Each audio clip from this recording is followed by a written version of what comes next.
Hermanos míos, ¿sabes lo que se siente cuando alguien que juraste amar para siempre te traiciona?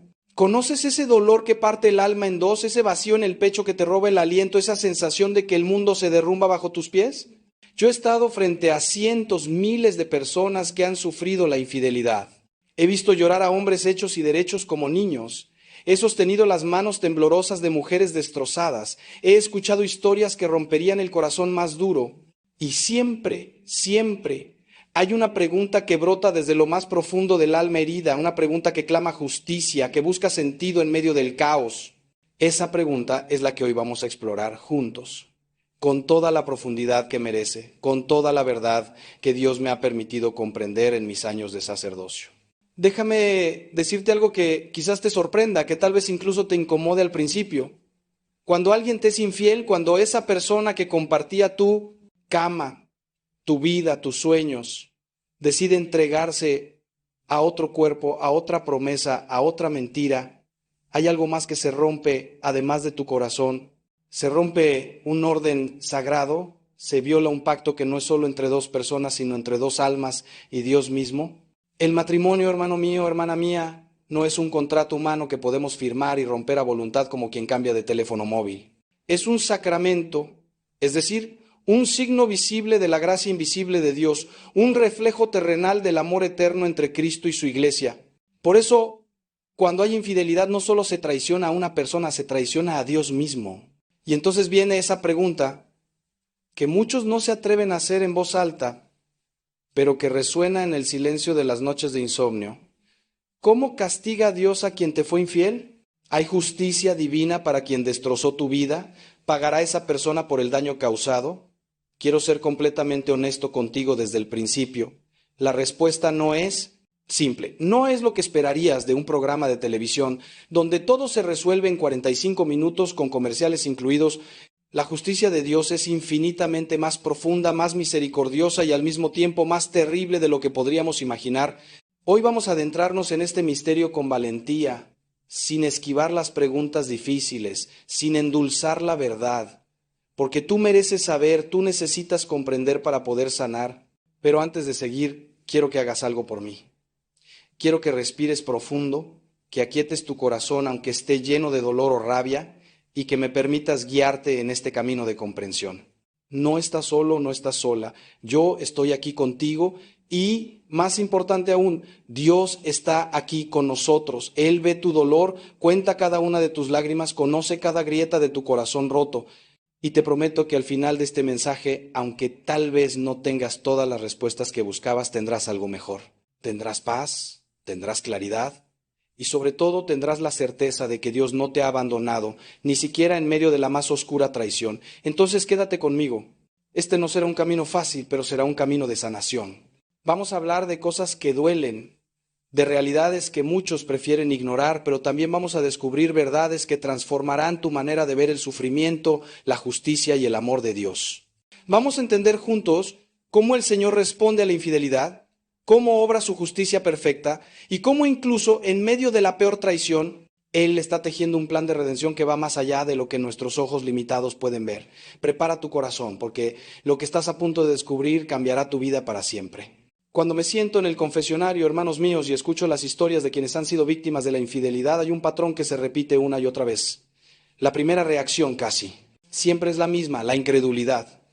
No puede ser verdad, tiene que haber un error, mi esposo no sería capaz, mi esposa jamás me haría esto. Es como si el cerebro se negara a procesar una realidad demasiado dolorosa para ser aceptada. Recuerdo a una mujer que vino a verme hace algunos años, una señora de unos 50 años, elegante, de esas que siempre tienen todo bajo control. Me contó que había encontrado mensajes en el teléfono de su esposo, mensajes que no dejaban lugar a dudas. ¿Y sabes qué me dijo con una voz que apenas era un susurro? Padre, yo sé lo que vi, pero mi mente sigue buscando explicaciones. Tal vez es una broma, tal vez son mensajes viejos, tal vez no significan lo que creo que significan. Es increíble cómo la mente humana se protege del dolor aplazando la verdad. Pero luego viene la segunda etapa, y esta es aún más devastadora que la primera. Es el momento en que la realidad se impone con toda su crudeza, cuando ya no hay forma de negar lo evidente, cuando las pruebas son irrefutables y la verdad estalla como una bomba en medio de tu vida. Entonces llega el dolor físico. Sí, has oído bien, físico, porque el sufrimiento emocional extremo se manifiesta en el cuerpo.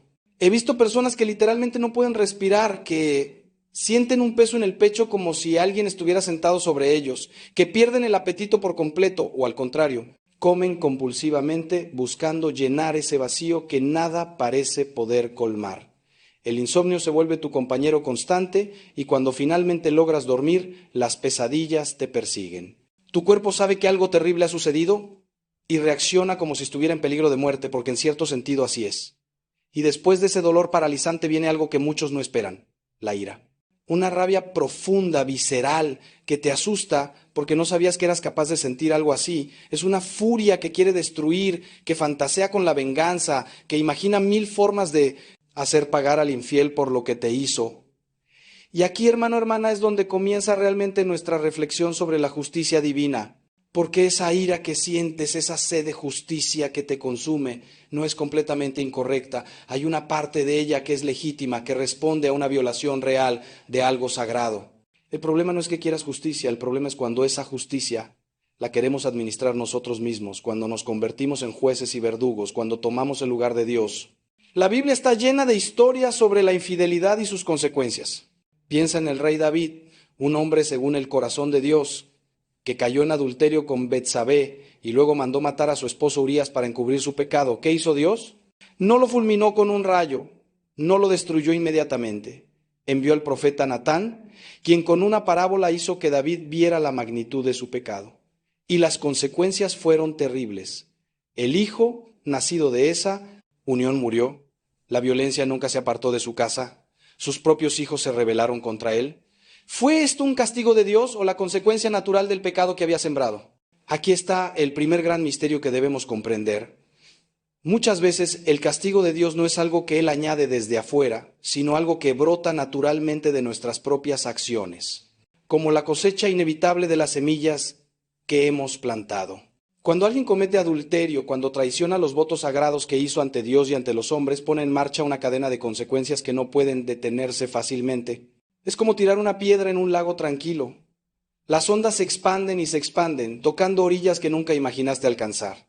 Los hijos sufren aunque intentes ocultarles la verdad, porque los niños sienten la tensión, perciben las mentiras, absorben el dolor del ambiente como esponjas. Las familias extendidas se dividen, los amigos toman partido, la comunidad se convulsiona. Y la persona infiel, aunque al principio puede estar ebria con la emoción de lo prohibido, eventualmente despierta una realidad que no esperaba. Porque nadie escapa a las consecuencias de sus actos, nadie. Es una ley tan firme como la gravedad. Pero aquí viene algo que necesito que entiendas con absoluta claridad, porque es crucial para tu sanación. Las consecuencias que sufre la persona infiel no son tu responsabilidad ni deben ser tu obsesión. Dios no necesita que tú seas su brazo ejecutor, no requiere que tú te encargues de administrar su justicia. De hecho, cuando te aferras a ese deseo de venganza, cuando vives pendiente de ver cómo esa persona paga por lo que te hizo, quien realmente sufre eres tú. Es como tomar veneno esperando que el otro muera. San Pablo nos dice en la carta a los Romanos: no os venguéis vosotros mismos, amados míos, sino dejad lugar a la ira de Dios, porque escrito está: mía es la venganza, yo pagaré, dice el Señor. Estas palabras no son una sugerencia amable, son una verdad liberadora que puede sacar el peso aplastante del resentimiento de tus hombros. ¿Y sabes qué? Cuando finalmente sueltas, cuando entregas ese dolor a Dios y le permites a Él ser el juez, algo milagroso sucede. No es que dejes de importarte la justicia, no es que minimices el daño que te causaron. Es que encuentras una paz que sobrepasa todo entendimiento, una paz que no depende de ver sufrir al otro, que no está condicionada a que el infiel reciba su merecido según tu cronograma o tus expectativas. Encuentras la libertad de vivir tu vida sin estar encadenado emocionalmente a quien te traicionó. Y déjame decirte algo desde mi experiencia. He visto más sanación genuina en personas que soltaron y confiaron en Dios que en aquellas que gastaron años tratando de asegurarse de que su ex pagara por lo que hizo. Ahora bien, esto no significa que Dios sea indiferente al pecado o que la infidelidad no tenga consecuencias espirituales graves. Todo lo contrario. El adulterio es uno de los 10 mandamientos, no una sugerencia casual. No cometerás adulterio, dice el Señor con una claridad que no admite interpretaciones creativas. Cuando alguien viola este mandamiento, cuando rompe el pacto sagrado del matrimonio, se separa de Dios de una manera profunda y dolorosa. Es como cortar el cable que te conecta a la fuente de vida, luz y amor.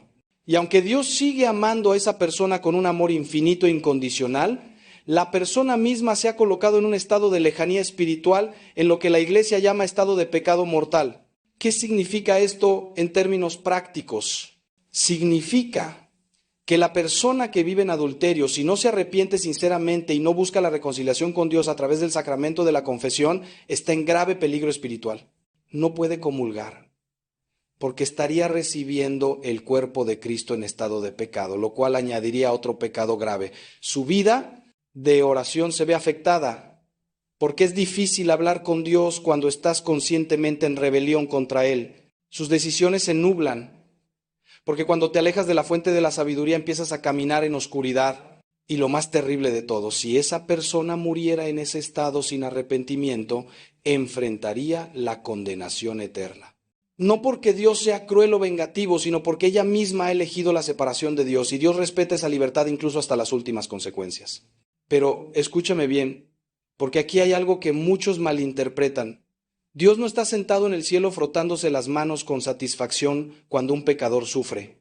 No está contando los puntos de dolor para ver si ya es suficiente castigo. El corazón de Dios es el corazón de un padre que llora cuando sus hijos se lastiman, incluso cuando lo hacen por sus propias malas decisiones. Recuerda la parábola del hijo pródigo, cuando el hijo regresa destrozado después de haber desperdiciado su herencia en una vida de desenfreno. El padre no le dice, te lo dije, ahora sufre las consecuencias como mereces. No, el padre corre hacia él, lo abraza, ordena traer el mejor vestido, mata el ternero gordo y hace una fiesta, porque Dios no se alegra en el castigo, se alegra en la restauración. Su justicia siempre está al servicio de su misericordia, nunca al revés. Entonces, ¿cómo castiga Dios realmente a quien te fue infiel? La respuesta más profunda es esta. Lo castiga permitiéndole experimentar las consecuencias naturales de su pecado, alejándole de su presencia en la medida en que la persona misma elige alejarse y esperando, siempre esperando con paciencia infinita, a que esa alma perdida vuelva a casa. El castigo de Dios es paradójico porque incluso en su severidad hay una invitación al arrepentimiento. Las crisis, los dolores, las pérdidas que experimenta una persona después de la infidelidad no son golpes arbitrarios de un Dios vengativo, son llamados de atención de un Padre amoroso que dice, detente, mira lo que estás haciendo, mira hacia dónde te diriges, vuelve a mí antes de que sea demasiado tarde. Ahora quiero llevarte más profundo todavía, quiero que veas algo que pocos comprenden sobre la naturaleza del pecado y sus consecuencias. Cuando alguien comete adulterio, no solo daña a su cónyuge y a su familia, se daña profundamente a sí mismo de maneras que tal vez no son inmediatamente visibles, pero que son devastadoras a largo plazo. He hablado con muchas personas que fueron infieles, que después, años después, vienen a mí con un arrepentimiento genuino. ¿Y sabes qué me dicen casi todos? Con lágrimas en los ojos y una voz quebrada por el remordimiento. Padre, si hubiera sabido el precio que iba a pagar, si hubiera podido ver todo lo que iba a perder, jamás lo habría hecho. Ningún momento de placer vale la destrucción que causé, porque verás, hermano, hermana, el pecado siempre promete más de lo que da y cobra más de lo que advierte. La infidelidad se presenta como emocionante, como liberadora, como la solución a un matrimonio aburrido o problemático. Se disfraza de amor verdadero, de conexión auténtica, de finalmente haber encontrado a tu alma gemela. Pero todo eso es mentira, es el disfraz con el que el demonio vende su veneno. La realidad que descubres después es muy distinta. Relaciones construidas sobre la mentira raramente prosperan. Los hijos que te pierden el respeto y la confianza, la culpa que te persigue en los momentos de silencio, la vergüenza que sientes cuando te miras al espejo, el desprecio de la comunidad, la pérdida de amistades, los problemas legales y económicos de un divorcio y sobre todo esa sensación terrible de haber traicionado lo más sagrado que tenías. Y aquí viene algo que quiero que entiendas porque es profundamente importante. Muchas personas que sufren por la infidelidad de su pareja se obsesionan con la otra persona, con el amante, la amante. Quieren saber quién es, cómo es, qué tiene que ellos no tengan. Se torturan imaginando los encuentros, comparándose, sintiéndose inferiores. Pero déjame decirte algo con toda la verdad de mi experiencia pastoral. En la inmensa mayoría de los casos, la infidelidad no tiene que ver con que el otro sea mejor, más atractivo o más interesante. Tiene que ver con vacíos internos de la persona infiel, con inmadurez emocional, con búsquedas equivocadas de felicidad, con falta de compromiso genuino, con debilidad espiritual. El problema no eres tú, el problema está en quien eligió traicionarte. He visto situaciones donde el infiel deja a una persona maravillosa por alguien objetivamente menos atractivo, menos inteligente, menos todo. Y la persona traicionada se vuelve loca tratando de entender por qué. La respuesta es que la infidelidad no es racional, no sigue la lógica del sentido común. Es un acto de profunda irracionalidad espiritual. Un momento donde la persona se ciega a la realidad y persigue una ilusión. Y cuando esa ilusión se desvanece, cuando la realidad inevitable se impone con toda su dureza, el despertar es brutal. He visto a personas que dejaron matrimonios de 20, 30 años por una aventura que no duró ni 2 años. Y luego se quedan solos, arrepentidos, habiendo perdido familia, hogar, respeto. ¿Y para qué? Para nada. Para una mentira brillante que se convirtió en cenizas en sus manos. ¿Esto significa que debemos alegrarnos del sufrimiento del infiel? No, 1000 veces no. Si has sido traicionado y encuentras satisfacción en el dolor de quien te traicionó, debes examinar tu corazón con honestidad porque algo no está bien ahí. Esa no es la respuesta de un corazón sanado por Cristo, es la respuesta de un corazón todavía preso del resentimiento. Jesús fue absolutamente claro: amad a vuestros enemigos, haced bien a los que os odian, bendecid a los que os maldicen y orad por los que os maltratan. Palabras duras, hermano mío, hermana mía, palabras que cortan como espada de doble filo, pero son el camino hacia la verdadera libertad, hacia la verdadera paz, hacia la verdadera santidad. Déjame decirte algo más que tal vez nunca habías considerado. La mayor venganza, si podemos llamarla así, que puedes tomar contra quien te fue infiel es vivir bien. No me refiero a publicar fotos falsas en redes sociales pretendiendo que eres feliz para que tu ex te vea y se arrepienta. Eso es infantil y patético, perdona mi franqueza. Me refiero a realmente sanar, realmente crecer, realmente convertirte en la mejor versión de ti mismo que puedes ser cuando encuentras la paz en Dios. Cuando reconstruyes tu vida sobre cimientos sólidos, cuando perdonas genuinamente y sueltas el pasado, cuando vuelves a sonreír con autenticidad, cuando redescubres tu valor y tu dignidad como hijo o hija de Dios, eso es lo que realmente cierra el capítulo. Porque ya no eres una víctima, ya no eres alguien definido por lo que te hicieron, eres una persona nueva, redimida, libre. Ahora, déjame hacerte una pregunta que tal vez te incomode, pero que necesitas considerar con seriedad. ¿Es posible que en algunos casos, aunque nunca justifica la infidelidad, haya habido factores en el matrimonio que contribuyeron a crear un ambiente propicio para que ocurriera? Antes de que me malinterpretes, escucha bien lo que estoy diciendo. La responsabilidad del adulterio recae 100% sobre quien lo comete. Nadie obliga a nadie a ser infiel. No importa cuán difícil sea tu matrimonio, no importa cuán solo te sientas, no importa cuántos problemas tengas con tu cónyuge, siempre hay opciones que no incluyen la traición. ¿Podrías buscar consejería matrimonial? ¿Podrías hablar honestamente con tu pareja? ¿Podrías incluso, en casos extremos, buscar una separación de manera honesta y transparente? Pero nunca la infidelidad es la opción correcta. Dicho esto, también es verdad que algunos matrimonios se encuentran en estados de abandono emocional, de frialdad afectiva, de descuido mutuo que los hace vulnerables.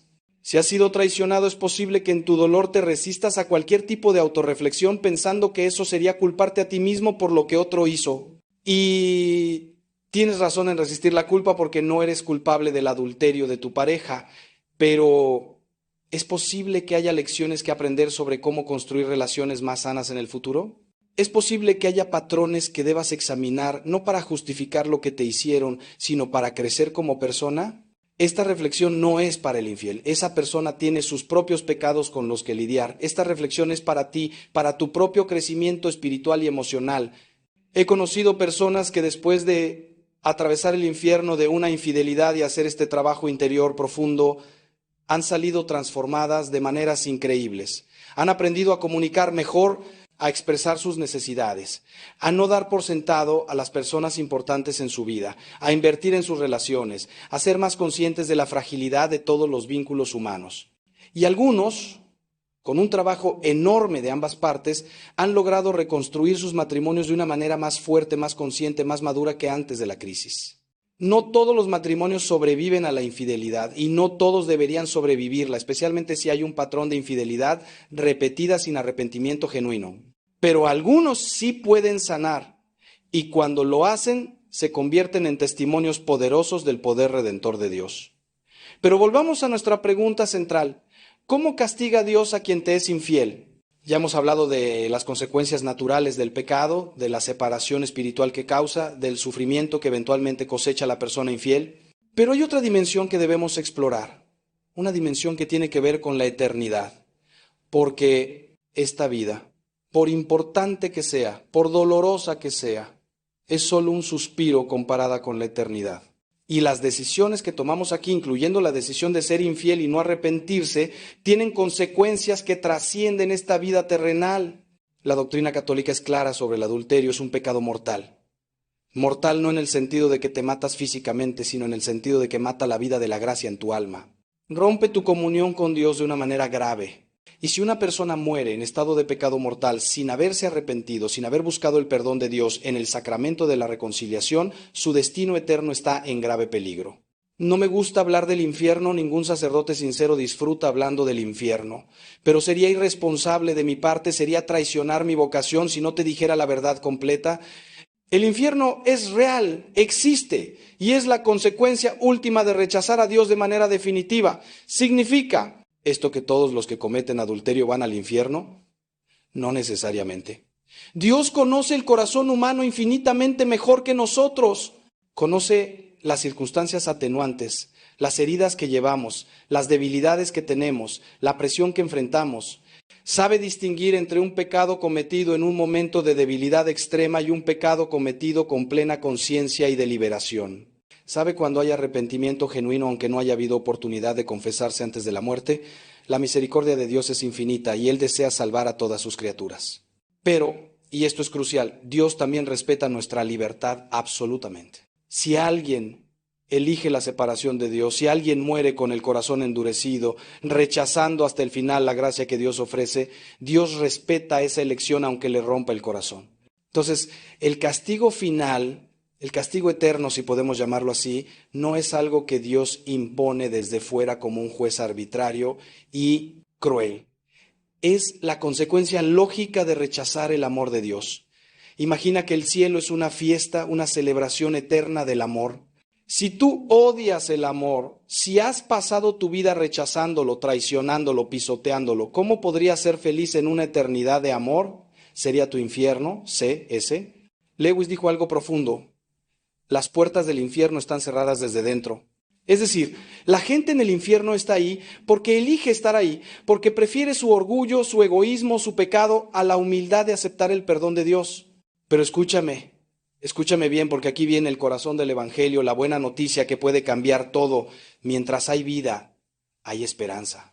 Mientras late tu corazón, mientras respiras, nunca es demasiado tarde para volver a Dios.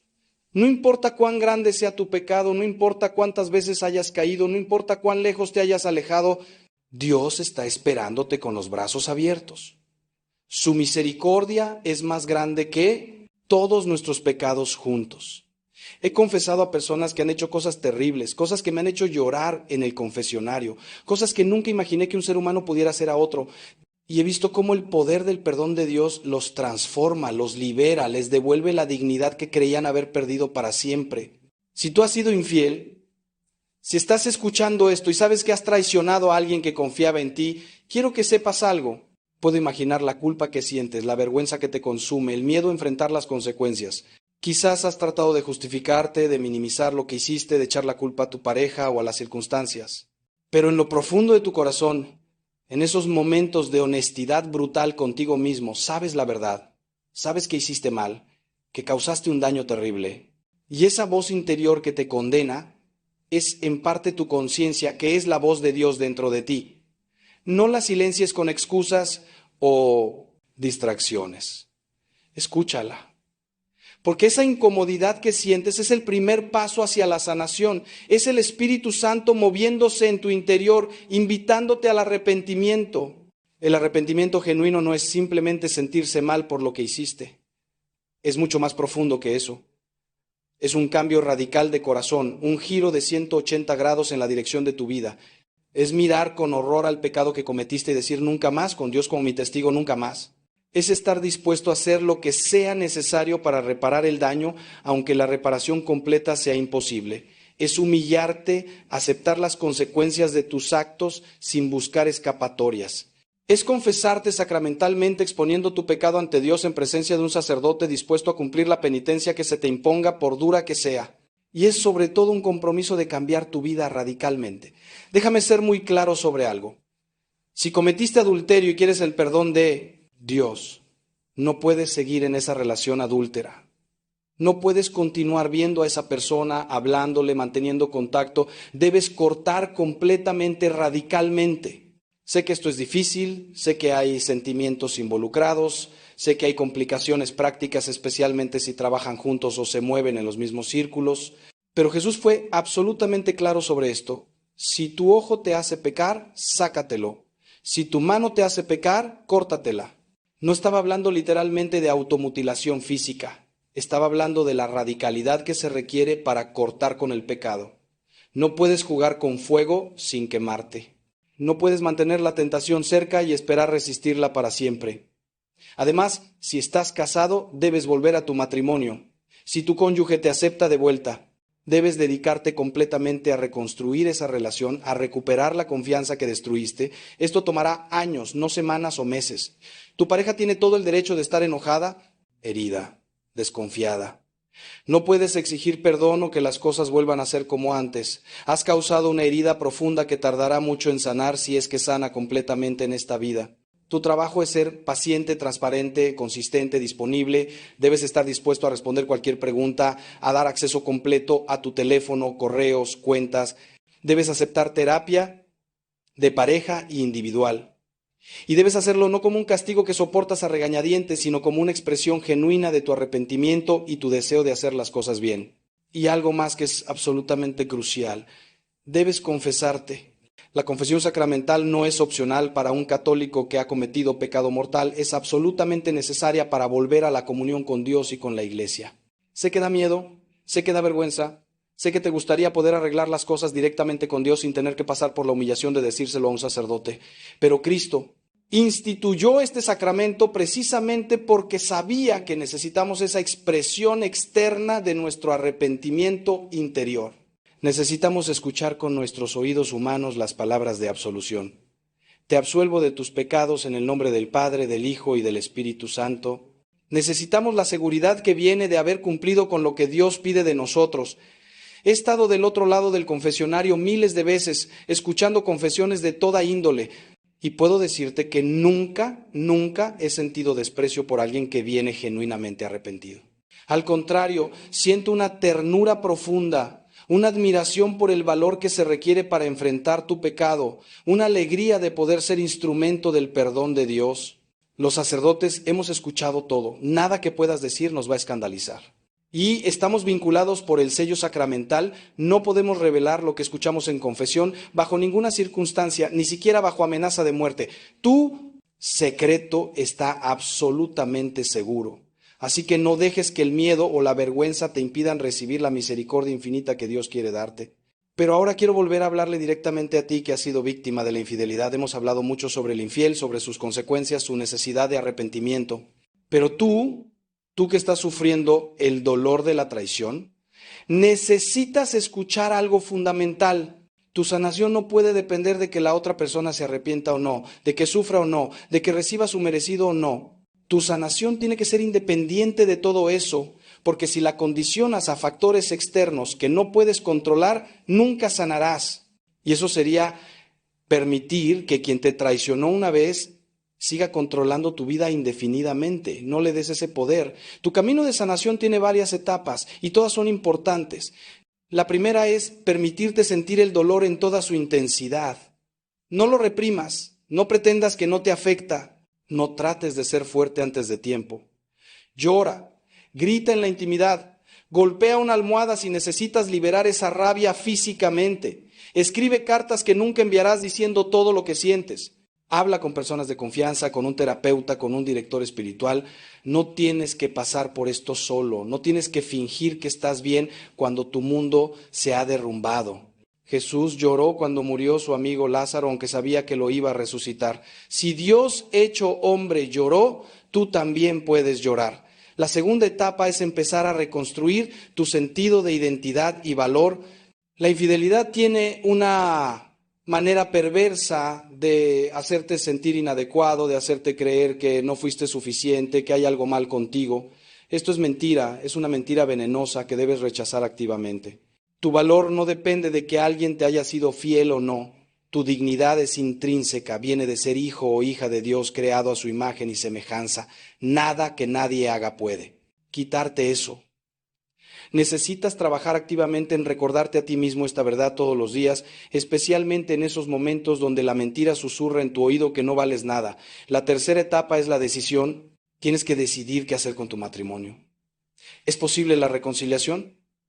¿Tu pareja está genuinamente arrepentida y dispuesta a hacer lo que sea necesario para reconstruir? ¿Tú estás dispuesto a hacer el trabajo doloroso de perdonar y reconstruir la confianza? ¿O por el contrario, es este el fin del camino? ¿Es hora de aceptar que el matrimonio ha terminado y empezar el proceso de separación? No hay respuesta correcta universal para todos. Cada situación es única. Algunos matrimonios se salvan y se fortalecen después de la infidelidad. Otros necesitan terminar para que ambas personas puedan sanar y crecer. Lo que es crucial es que no tomes esta decisión en el primer momento de crisis, cuando las emociones están más intensas. Date tiempo, busca consejo, ora mucho pidiendo la guía de Dios. La cuarta etapa, quizás la más difícil de todas, es el perdón. Y aquí necesito ser muy claro porque hay mucha confusión sobre lo que significa perdonar. Perdonar no significa decir que lo que te hicieron estuvo bien o no fue grave. No significa que tienes que olvidar lo que pasó como si pudieras borrar tu memoria. No significa que tienes que reconciliarte con la persona que te lastimó o volver a confiar en ella inmediatamente.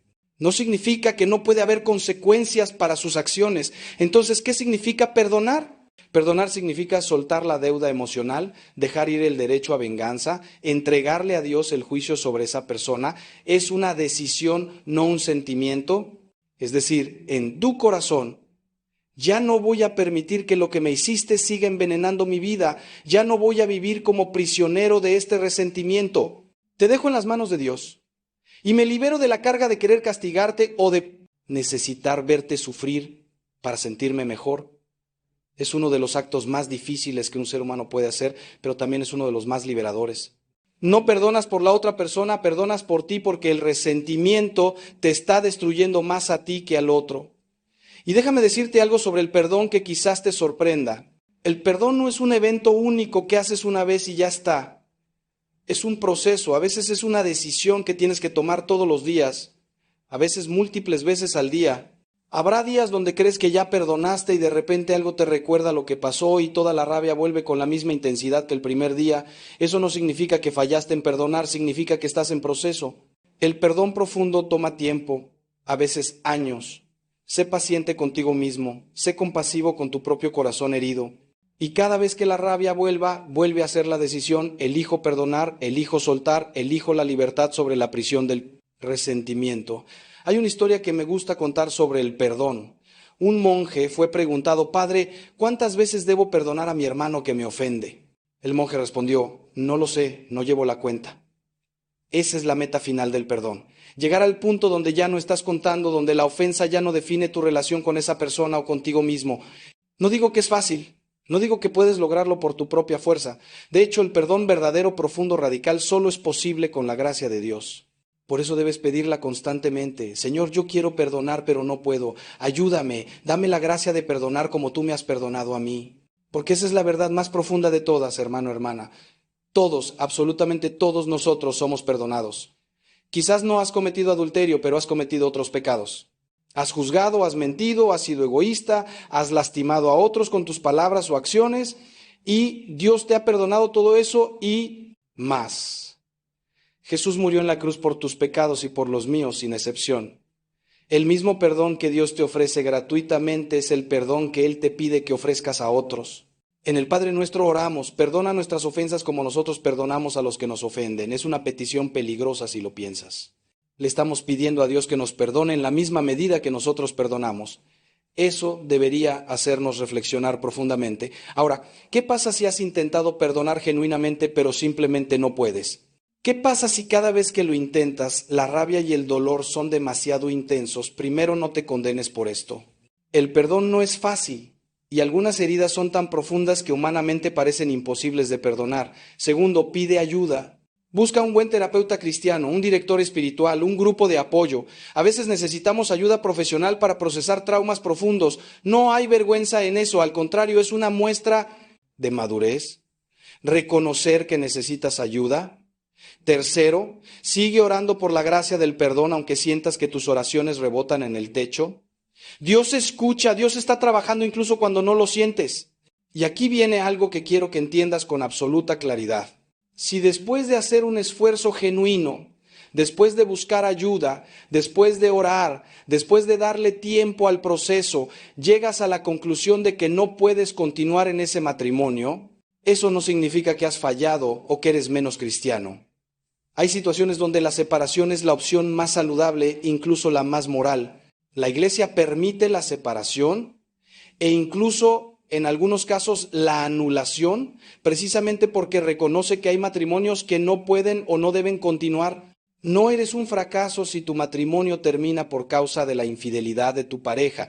Tú hiciste el compromiso, tú mantuviste los votos, fue el otro quien los rompió. Pero incluso si te separas, incluso si el matrimonio termina, todavía necesitas llegar al perdón.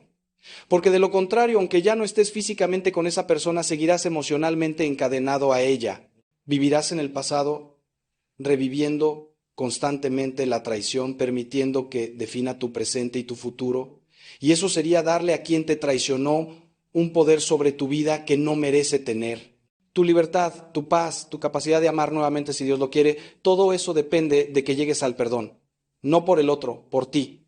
Por tu sanación, por tu futuro, por tu capacidad de vivir plenamente de nuevo. He visto milagros de sanación en personas que han sufrido la infidelidad. He visto a mujeres que estaban destruidas, que pensaban que nunca volverían a sonreír, transformarse en personas radiantes, llenas de vida y esperanza. He visto hombres que estaban consumidos por la rabia encontrar una paz profunda y una nueva capacidad de amar.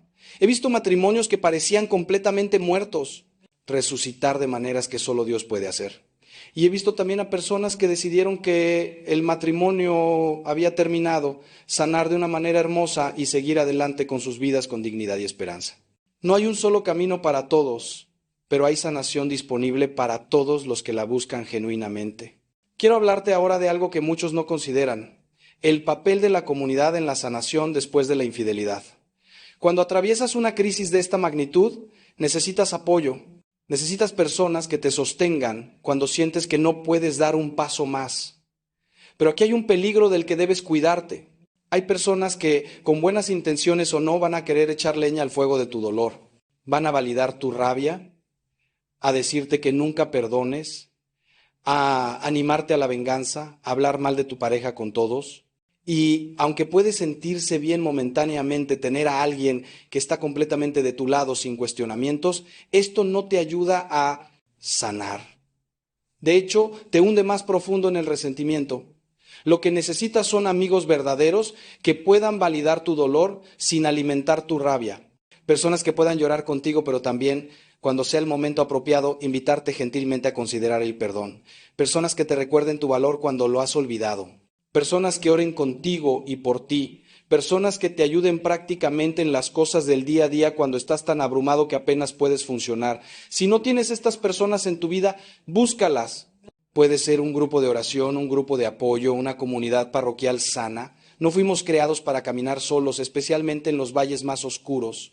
Pero también necesitas ser sabio sobre lo que compartes y con quién. No todos necesitan conocer los detalles íntimos de tu dolor. No todos merecen tu confianza. Y definitivamente, no uses las redes sociales para ventilar tu dolor o exponer públicamente a quien te traicionó. He visto situaciones donde personas heridas publican en Facebook o Instagram todo lo que pasó, con nombres, detalles, fotos. Y aunque entiendo el impulso de querer que otros sepan la verdad, de querer desenmascarar al infiel, esto nunca termina bien. Solo añade más dolor, más drama, más complicaciones legales potenciales y no contribuye en nada a tu sanación.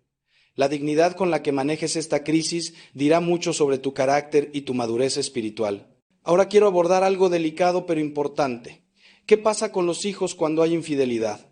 Si tienes hijos, ya sean pequeños o adultos, ellos van a ser afectados por esta situación. Debes decirles la verdad. ¿Debes proteger la imagen del padre o madre infiel? No hay respuestas fáciles aquí, mucho depende de la edad de los hijos y las circunstancias específicas. Pero hay algunos principios que siempre aplican. Primero, los hijos no son tus aliados en una guerra contra tu expareja.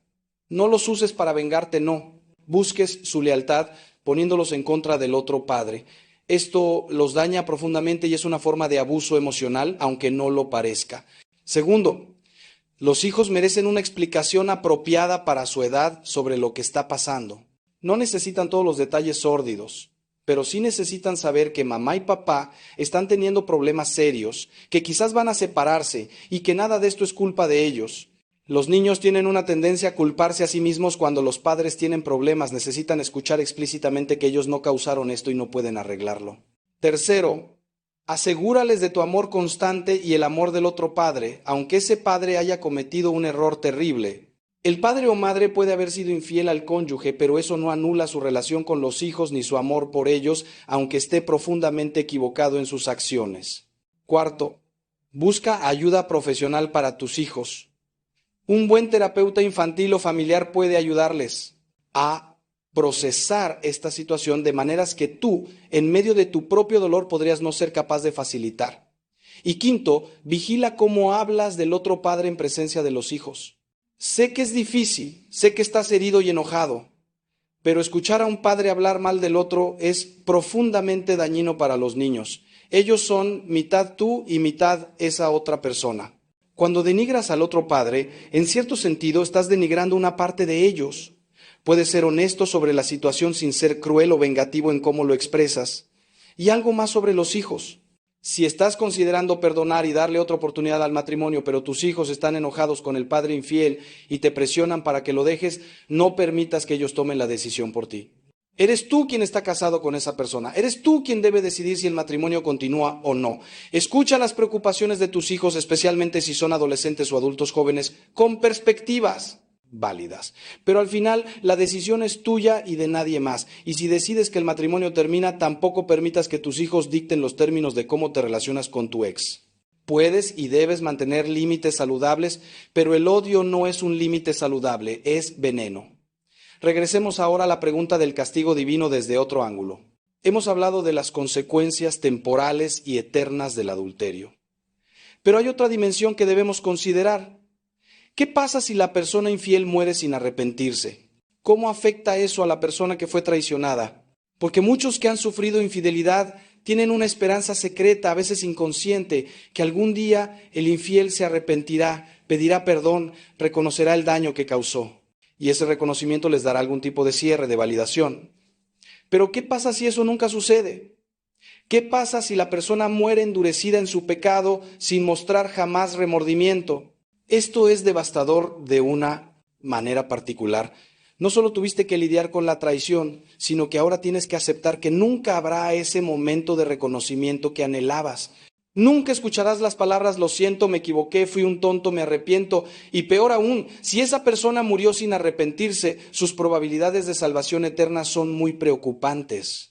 Y aunque pudieras pensar que te alegraría que tu traidor fuera al infierno, si tu corazón ha comenzado, aunque sea un poco el proceso de sanación, en realidad no quieres eso.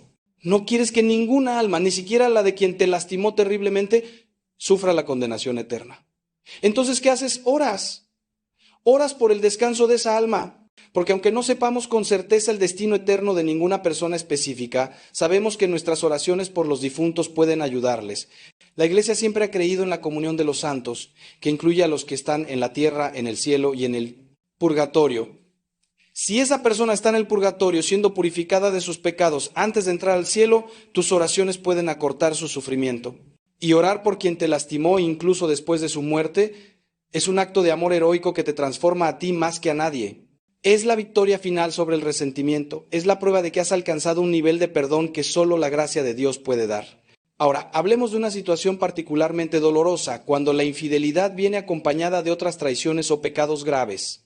Por ejemplo, cuando la persona infiel también abusó económicamente del matrimonio, gastando dinero de la familia en el amante, o cuando la infidelidad resultó en un embarazo, o cuando la infidelidad involucró a alguien cercano, un amigo de la familia, un pariente.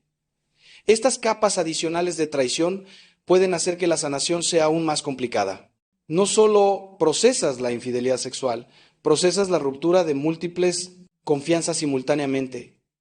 El dolor se multiplica, la sensación de haber sido un tonto se intensifica, la vergüenza pública puede ser mayor. En estos casos, necesitas ser aún más compasivo contigo mismo sobre el tiempo que te tomará sanar. No hay un cronograma estándar para superar algo así. No dejes que nadie te diga, ya deberías estar mejor, o es tiempo de seguir adelante cuando tú todavía estás sangrando por dentro.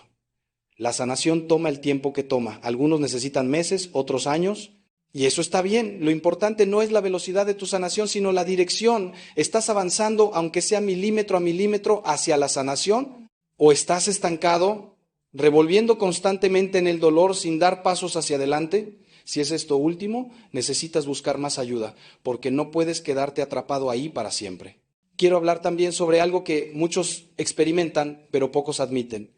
Hay momentos donde extrañas a la persona que te traicionó, donde desearías que las cosas pudieran volver a ser como antes, donde la soledad te pesa tanto que casi estarías dispuesto a ignorar lo que pasó con tal de no estar solo. Esta es una fase completamente normal del proceso de duelo, porque estás lamentando no solo la pérdida de una persona, sino la pérdida de tu vida como la conocías, de tus planes futuros, de tu identidad como persona casada. No te juzgues por sentir esto. Pero tampoco actúes basado en estos sentimientos cuando están en su punto más intenso. Si has decidido separarte, no envíes ese mensaje de texto en un momento de debilidad.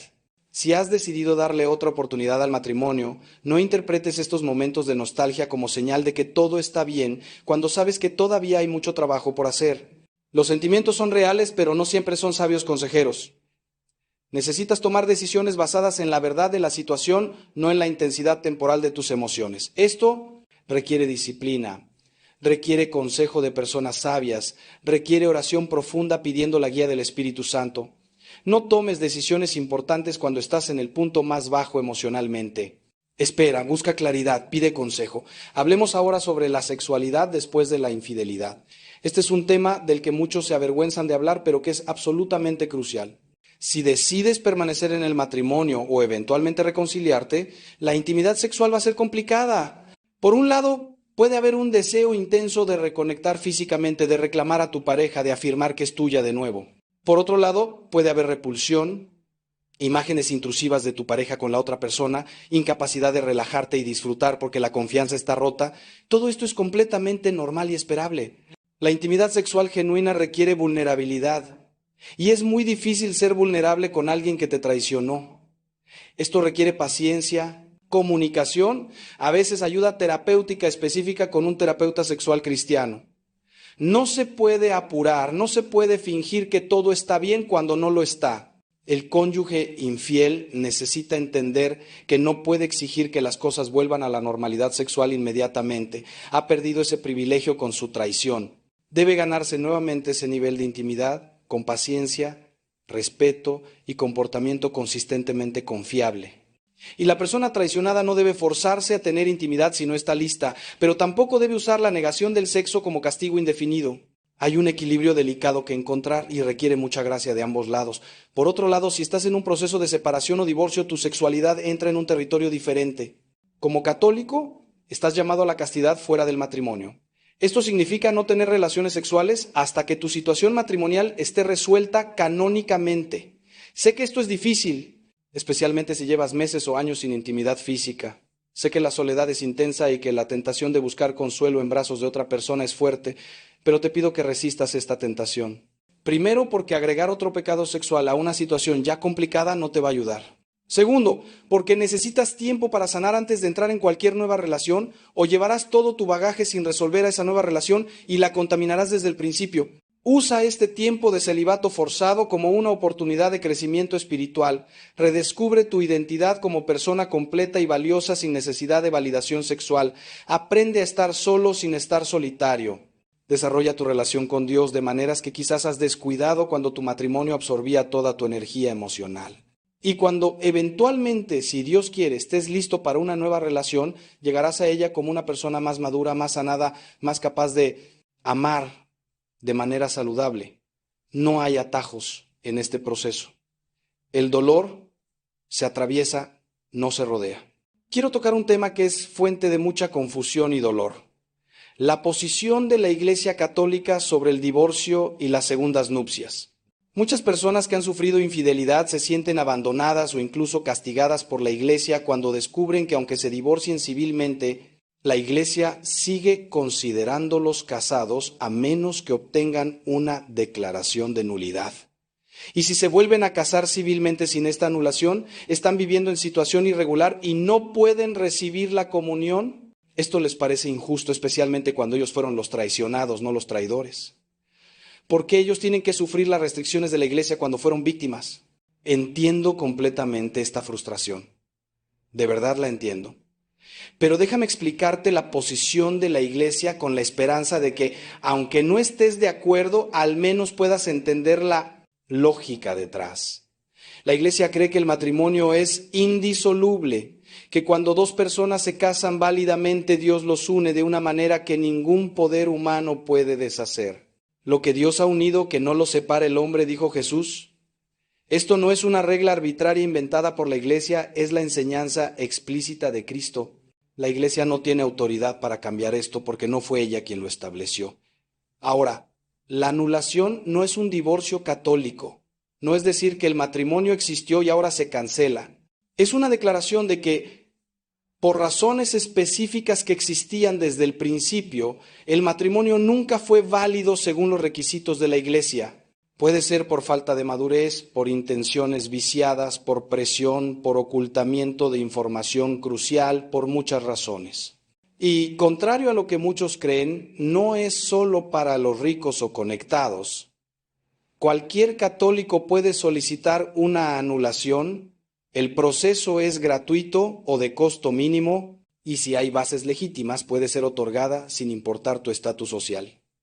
Si has sufrido infidelidad y quieres rehacer tu vida con otra persona, te animo fuertemente a explorar el proceso de anulación. Puede ser doloroso revisar lo que salió mal en tu matrimonio, pero también puede ser sanador. Puede darte perspectivas que no habías considerado. Y si obtienes la anulación, puedes casarte de nuevo en la Iglesia y vivir plenamente tu fe sin restricciones. Sí, tu expareja tendrá que ser contactada y tendrá oportunidad de presentar su versión, pero esto es solo justo. Y no, tu ex no puede vetar tu anulación. La decisión la toma el tribunal eclesiástico basándose en la evidencia presentada. Pero, ¿qué pasa si no puedes o no quieres buscar una anulación? ¿Qué pasa si te vuelves a casar civilmente y la Iglesia te dice que no puedes comulgar? Esto es profundamente doloroso para muchas personas buenas que aman a Dios, pero que también necesitaban rehacer sus vidas. Quiero que sepas que aunque no puedas recibir la Eucaristía en esta situación, no estás excomulgado, no estás fuera de la Iglesia. Sigues siendo católico, eres bienvenido a la misa, puedes y debes orar, puedes participar en la vida de la comunidad de muchas maneras. Y Dios conoce tu corazón, conoce tus circunstancias, conoce tu dolor, confía en su misericordia. El Papa Francisco ha trabajado para acompañar mejor a personas en situaciones matrimoniales complejas. Ha enfatizado el discernimiento individual, la importancia de la conciencia bien formada y el rol de los sacerdotes en caminar junto a las personas en estas situaciones difíciles. No todas las situaciones son iguales y hay espacio para matices pastorales que respetan tanto la doctrina de la Iglesia como la realidad compleja de vidas humanas rotas. Si estás en una situación así, busca un sacerdote compasivo y sabio que pueda ayudarte a discernir tu camino particular. No todos los sacerdotes responderán igual, pero hay pastores buenos que pueden acompañarte con misericordia sin comprometer la verdad. Ahora acerquémonos al final de nuestra reflexión volviendo una vez más a la pregunta original. ¿Cómo castiga Dios a quien te es infiel? Después de todo lo que hemos explorado, creo que podemos llegar a una respuesta matizada y profunda. Dios no castiga de la manera que nosotros en nuestra sed de justicia humana esperaríamos. No envía rayos del cielo, no asegura que la persona infiel sufra proporcionalmente a como tú has sufrido, no te da el placer de ver a tu traidor destruido. Si eso es lo que buscas, te quedarás esperando y amargándote en el proceso. Pero Dios sí actúa, permite que las consecuencias naturales del pecado se desarrollen, y estas son a menudo devastadoras de maneras que la persona no anticipó. Llama a la conversión a través de esas consecuencias usando el sufrimiento como maestro. Mantiene la puerta abierta para el arrepentimiento genuino mientras hay vida, ofreciendo perdón total e incondicional a quien se vuelve a Él con corazón contrito. Y al mismo tiempo, respeta absolutamente la libertad humana, permitiendo que la persona elija el rechazo definitivo de su gracia si así lo decide, con todas las consecuencias eternas que eso implica. La justicia de Dios es perfecta, pero opera en una escala y según principios que van más allá de nuestra comprensión humana limitada. Ve no solo el acto externo, sino las intenciones del corazón, las circunstancias atenuantes, toda la historia de vida de la persona. Su justicia está perfectamente equilibrada con su misericordia de una manera que parece imposible desde nuestra perspectiva, pero que tiene perfecto sentido en su sabiduría infinita. Y su objetivo final no es castigar por castigar, sino redimir, salvar, restaurar. Incluso la persona que ha cometido los pecados más graves está invitada al banquete si está dispuesta a venir vestida con el vestido de bodas del arrepentimiento. Entonces, ¿qué significa todo esto para ti que has sido herido por la infidelidad? ¿Significa que puedes confiar en que Dios ve, Dios sabe, Dios actúa? No necesitas cargar el peso de asegurar que se haga justicia. No necesitas vivir obsesionado con que tu traidor pague lo que te debe. Puedes soltar todo eso en las manos capaces de Dios y enfocarte en tu propia sanación, en tu propio crecimiento, en tu propio camino hacia la plenitud. Puedes perdonar no porque la persona lo merezca, sino porque tú mereces ser libre. Puedes seguir adelante construyendo una vida nueva, hermosa, llena de significado y propósito. Y déjame decirte algo más. He visto una y otra vez que las personas que hacen este trabajo interior, que eligen el perdón, que confían en Dios a pesar del dolor terrible que han experimentado, estas personas terminan con vidas más ricas, más profundas, más significativas de lo que tenían antes. No porque la traición fuera buena, nunca es buena, sino porque la forma en que respondieron a ella los transformó. Desarrollaron una compasión profunda por otros que sufren, encontraron una fe más madura, una fe probada en el fuego, descubrieron recursos internos que no sabían que tenían, se convirtieron en fuentes de sabiduría y consuelo para otros que atraviesan tragedias similares. No estoy diciendo que deberías estar agradecido por la infidelidad, eso sería ridículo, pero sí estoy diciendo que puedes salir de esto no solo sobreviviente, sino prosperando, no solo herido, sino sanado. No solo como víctima, sino como vencedor. Las tragedias tienen un poder extraño. Pueden destruirnos o pueden refinarnos. Depende de cómo respondamos a ellas. Y con la gracia de Dios, con el apoyo de una buena comunidad, con el compromiso de hacer el trabajo interior difícil, tú puedes elegir el camino de la transformación. No será fácil, no será rápido, pero será posible. Y al otro lado te espera una vida que vale la pena vivir. Hermano mío, hermana mía, hemos caminado juntos a través de un tema doloroso y complejo. Hemos explorado las consecuencias temporales y eternas de la infidelidad, la naturaleza de la justicia divina, el camino del perdón, los desafíos prácticos de sanar después de la traición. Ha sido un camino largo y quizás agotador, pero espero, oro, confío en que ha sido también un camino sanador. Espero que ahora tengas más claridad, más paz, más esperanza de la que tenías cuando comenzamos. Si tú has sido la persona infiel, espero que entiendas la gravedad de lo que has hecho y la urgente necesidad de arrepentimiento genuino. No pierdas más tiempo en justificaciones o minimizaciones. Arrodíllate ante Dios, arrodíllate ante quien lastimaste y haz todo lo que esté en tu poder para reparar el daño que causaste. Busca la confesión sacramental. Corta completamente con la situación de adulterio. Dedícate a la reconstrucción o, si eso no es posible, a permitir que tu expareja sane sin añadirle más dolor. Tu alma está en juego, tu eternidad está en la balanza. Despierta antes de que sea demasiado tarde.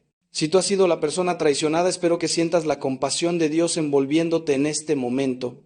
Él ve cada lágrima, conoce cada dolor, sostiene cada pedazo roto de tu corazón en sus manos.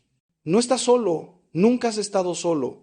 Y aunque el camino hacia la sanación es largo, es posible. Otros lo han recorrido antes que tú y han llegado al otro lado, tú también llegarás. Confía en el proceso, busca la ayuda que necesitas y no pierdas la esperanza. Tu historia no termina con esta traición. Hay capítulos hermosos todavía por escribir en el libro de tu vida. Y a todos ustedes, hayan experimentado infidelidad directamente o no, les recuerdo que todos somos frágiles, todos somos capaces de caer si no vigilamos. No te creas inmune a la tentación. Cuida tu matrimonio, invierte en tu relación, no des por sentado a tu pareja.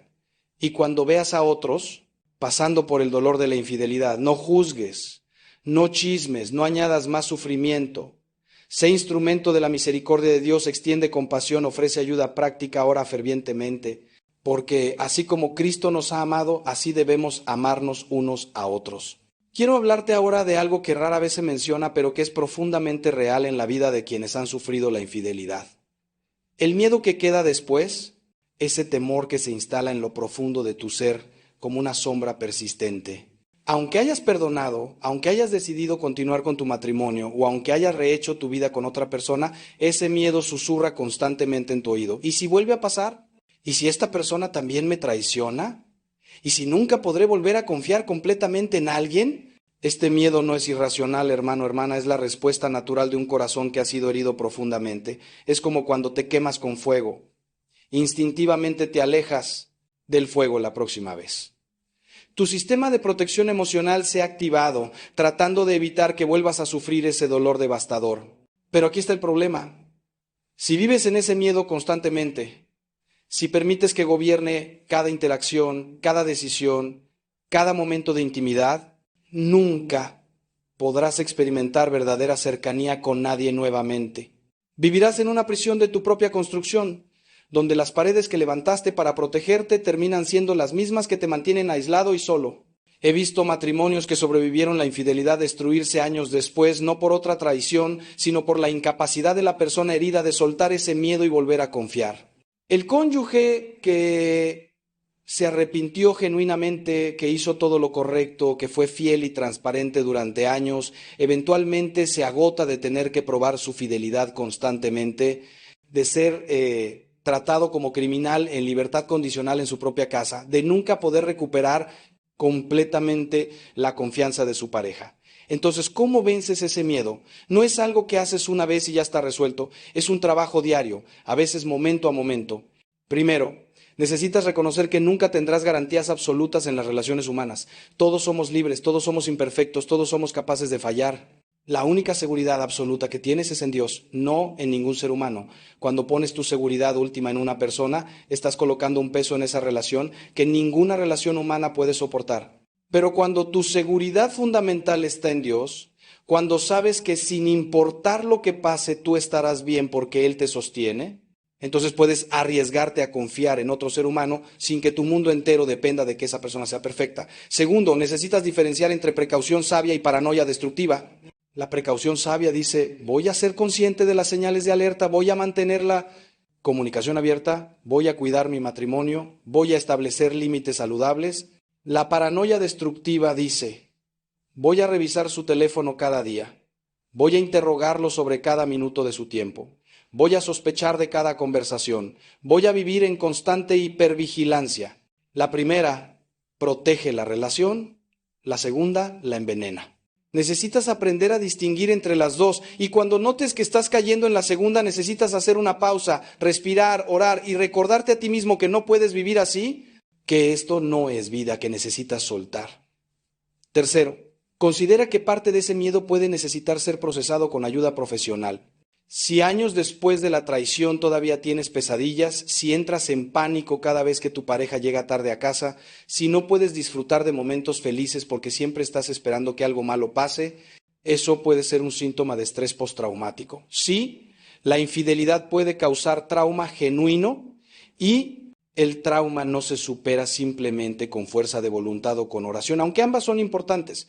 A veces necesitas un terapeuta calificado que entienda trauma para ayudarte a reprocesar esas memorias dolorosas y a desarrollar mecanismos de afrontamiento más saludables. No hay vergüenza en esto. Es simplemente reconocer que algunas heridas requieren atención especializada para sanar adecuadamente. Y déjame decirte algo más sobre el miedo. Hay un tipo diferente de miedo del que necesito hablarte, uno que afecta particularmente a quienes fueron infieles y que ahora están genuinamente arrepentidos. Es el miedo de que su pecado los defina para siempre, de que nunca podrán escapar de la etiqueta de adúltero o adúltera, de que Dios mismo los ha rechazado permanentemente. Este miedo es una mentira del enemigo, hermano, hermana. Sí cometiste un pecado grave, sí causaste un daño terrible, pero si te has arrepentido genuinamente, si te has confesado, si has hecho todo lo posible por reparar, entonces Dios te ha perdonado completamente. No parcialmente, no condicionalmente, completamente. Él no te recuerda constantemente tu pecado como arma contra ti. Él lo ha echado tan lejos como está el oriente del occidente, como dice el Salmo. El problema es que aunque Dios te haya perdonado, quizás tú no te has perdonado a ti mismo. Y esa falta de autocompasión, esa autoflagelación constante, aunque puede parecer humildad o penitencia apropiada, en realidad puede convertirse en una forma de orgullo. Es como si dijeras, mi pecado es tan especial, tan terrible, que ni siquiera el sacrificio de Cristo en la cruz es suficiente para cubrirlo. Necesito añadir mi propio sufrimiento perpetuo para completar lo que falta, pero nada falta en el sacrificio de Cristo, hermano, hermana. Su sangre es suficiente para cubrir todos los pecados, incluyendo el tuyo. Cuando Él dijo en la cruz está consumado, lo dijo en serio. La obra de redención está completa. Tu trabajo no es seguir castigándote a ti mismo, es recibir ese perdón con gratitud humilde y vivir una vida transformada que dé gloria a Dios. Ahora bien, perdonarte a ti mismo no significa minimizar lo que hiciste ni olvidar las consecuencias. Significa aceptar que eres un ser humano imperfecto, que cometió un error terrible, que ese error no define la totalidad de quién eres y que puedes aprender de él y crecer en lugar de quedar paralizado por la vergüenza. Significa mirar tu reflejo en el espejo y decir, Dios me ama, Dios me ha perdonado, y aunque no puedo cambiar el pasado, puedo vivir diferente de hoy en adelante. Significa permitirte experimentar alegría sin sentir que no la mereces. Significa darles a otros la oportunidad de conocer a la persona que eres ahora, no solo la persona que fuiste en tu peor momento. Significa vivir en la libertad que Cristo pagó tan caro para darte. Quiero hablarte también sobre algo que he observado a lo largo de décadas de ministerio. Hay ciertos factores que hacen a las personas más vulnerables a la infidelidad, y entenderlos puede ayudarte tanto si has sido víctima como si fuiste el perpetrador. No estoy hablando de excusas, recuerda que siempre hay elección. Pero entender los factores de riesgo puede ayudarte a proteger tu matrimonio actual o futuro. Uno de los mayores factores es la falta de conexión emocional en el matrimonio. Cuando las parejas viven como compañeros de cuarto, en lugar de como amantes y mejores amigos, cuando pasan años sin conversaciones profundas, cuando la intimidad se reduce a una rutina mecánica, se crea un vacío, y los vacíos tienden a llenarse, a menudo con cosas que no deberían estar ahí. Otro factor es la crisis de identidad o la transición de vida. He visto muchos casos de infidelidad que ocurren alrededor de los 40 o 50 años, esa famosa crisis de mediana edad. La persona se mira al espejo y ve las arrugas, siente que su juventud se escapa, se pregunta si esto es todo lo que la vida tiene para ofrecer. Y entonces aparece alguien que los hace sentir jóvenes, deseados, emocionados de nuevo. Es una ilusión peligrosa, un espejismo que promete agua fresca pero que solo ofrece más sed. Pero si estás consciente de esta vulnerabilidad cuando llegas a esas etapas de vida, puedes protegerte siendo intencional sobre renovar tu matrimonio, encontrar nuevas pasiones compartidas, reafirmar tu compromiso antes de que la tentación llegue. La adicción al trabajo es otro factor de riesgo significativo. Cuando pasas más tiempo en la oficina que en casa, cuando tu asistente sabe más sobre tu día a día que tu cónyuge, cuando tu vida emocional está más invertida en el éxito profesional que en tu matrimonio, estás en terreno peligroso. No es casualidad que tantas infidelidades ocurran con compañeros de trabajo. Comparten tanto tiempo, atraviesan desafíos juntos, se ven en sus mejores momentos profesionales, mientras que en casa solo ven el cansancio y las responsabilidades. La solución no es necesariamente cambiar de trabajo, aunque a veces puede ser necesario. La solución es establecer límites claros entre el trabajo y la familia, invertir energía de calidad en tu matrimonio y ser consciente de las relaciones que podrían volverse inapropiadas. La historia personal de trauma, especialmente trauma sexual o abandono en la infancia, también puede crear vulnerabilidades. Las personas que crecieron sin experimentar amor seguro y consistente a menudo luchan en las relaciones adultas.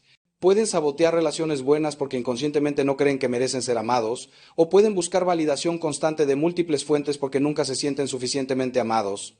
Esto no justifica la infidelidad, pero explica por qué algunas personas parecen repetir patrones destructivos. La sanación requiere trabajo terapéutico profundo para resolver esos traumas de raíz, no solo tratar los síntomas superficiales. Y si estás casado con alguien con este historial, necesitas entender que la sanación será un proceso largo que requiere paciencia y apoyo profesional. La exposición a la pornografía es otro factor que no podemos ignorar en nuestro tiempo. La pornografía distorsiona completamente la sexualidad saludable, crea expectativas irreales, reduce a las personas a objetos y progresivamente necesita estímulos más intensos para producir la misma respuesta. He visto innumerables casos donde la adicción a la pornografía eventualmente llevó a encuentros físicos con otras personas. Comienza como algo que la persona piensa que es inofensivo, solo ver imágenes en la privacidad de su pantalla, pero alimenta fantasías, crea insatisfacción con la intimidad real y comprometida del matrimonio y erosiona gradualmente las barreras morales hasta que lo que antes parecía impensable ahora parece posible. Si luchas con pornografía, búscate ayuda ahora antes de que escale. Y si tu pareja la usa, entiende que esto es una amenaza seria para tu matrimonio que necesita ser abordada con urgencia. Finalmente, quiero hablar sobre la importancia de la comunidad y la rendición de cuentas. Nadie debería caminar solo en la vida cristiana. Todos necesitamos hermanos y hermanas que nos conozcan verdaderamente, que puedan hacernos las preguntas difíciles, que noten cuando estamos empezando a desviarnos del camino. En mi experiencia, las personas que caen en infidelidad a menudo han estado viviendo vidas de creciente aislamiento y secreto. No tienen amistades profundas, no están involucrados en comunidad de fe, no tienen a nadie ante quien rendir cuentas. Y en ese aislamiento las tentaciones crecen y las justificaciones se multiplican. Si tienes amigos verdaderos que te conocen lo suficientemente bien como para confrontarte cuando ven señales de alerta, que oran por ti y por tu matrimonio regularmente, que te apoyan en los momentos difíciles, tu matrimonio tiene una protección poderosa que no debes subestimar. Hermanos míos, mientras nos acercamos al final de este tiempo juntos, quiero que sepas que aunque hemos hablado de un tema doloroso, mi corazón está lleno de esperanza. Esperanza, porque he visto el poder redentor de Dios obrar milagros en las situaciones más imposibles. He visto matrimonios que todos daban por muertos resucitar más fuertes que nunca. He visto a personas destrozadas por la traición florecer en una belleza y plenitud que nunca habían experimentado antes. He visto a infieles arrepentidos transformarse en defensores apasionados de la fidelidad matrimonial. He visto familias rotas reconciliarse de maneras que solo Dios podía hacer. Nada es imposible para Dios, absolutamente nada. Si Él pudo resucitar a Jesús de entre los muertos, puede resucitar tu matrimonio, tu corazón, tu esperanza, tu vida. Nunca subestimes lo que Dios puede hacer con los pedazos rotos si se los entregas con fe. Que la paz de Cristo, que sobrepasa todo entendimiento, guarde tu corazón y tu mente, que encuentres en Él la sanación que anhelas, el perdón que necesitas, la fuerza para seguir adelante, y que cuando llegue el día en que mires atrás a este capítulo doloroso de tu vida, puedas decir con gratitud genuina: Dios estuvo conmigo, me sostuvo en la tormenta y mira lo que ha hecho con mi vida. A Él sea toda la gloria, ahora y siempre. Amén.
Cada día que amanece veo tu luz brillar. En mi corazón florece un deseo de paz sin cesar. Tu sonrisa es mi guía en la tormenta y la calma. Quiero verte siempre feliz, es un anhelo que nace del alma. Que la vida te regale mil razones para reír, que encuentres en cada detalle un motivo para vivir.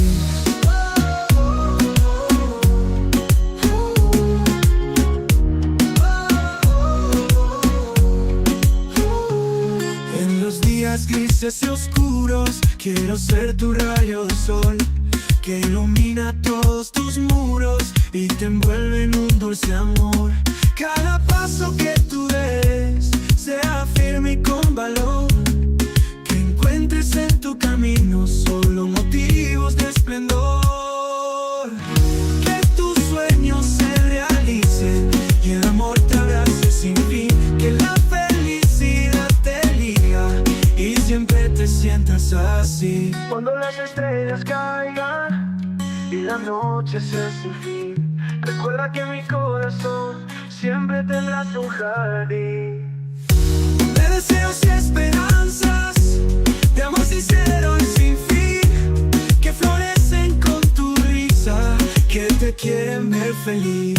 Que la vida te regale mil razones para reír, que encuentres en cada detalle un motivo para vivir. Que tus sueños se realicen y el amor te abrace sin fin, que la felicidad te elija y siempre te sientas así. Así que sigue tu camino con alegría y con fe, que mis deseos de felicidad siempre te acompañarán, lo sé.